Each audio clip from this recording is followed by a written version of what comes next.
位於中山市小欖永寧社區嘅楊氏舊居，係中山籍知名科學家楊燦謙博士少年時候居住嘅地方。2022年，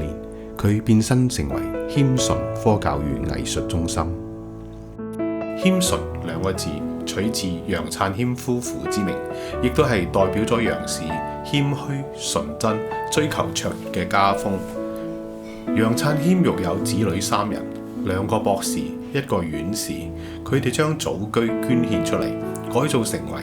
以科學技術書籍為主題嘅共享閱讀空間，激勵後人繼承先輩科學報國嘅精神。承接呢個舊屋改造項目嘅設計師係一位澳門人。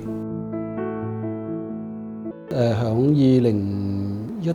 年，我哋就開始做咗一個叫做會愛足家嘅一個公益項目，去幫助貧困家庭修復佢哋嘅家園嘅。做完呢個2019年嘅一個幫扶之後呢，政府出地出空間，楊院士出資金，我哋再出設計，全部嘅整合同埋跟進，去重新對楊氏舊屋進行一個修復。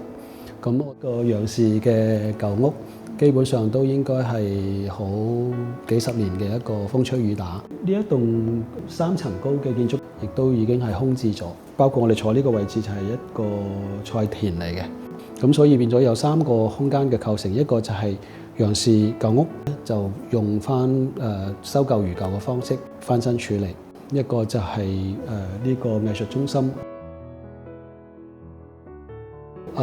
楊博士亦都出錢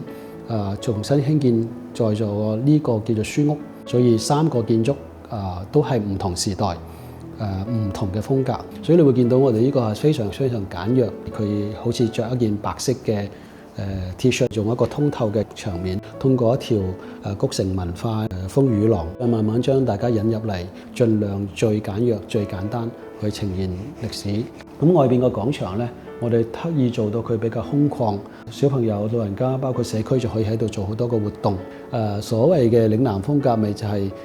榕樹底下大家傾下偈，捉下棋、飲下茶。咁其實鄰里文化就係大家願意出嚟啊嘛，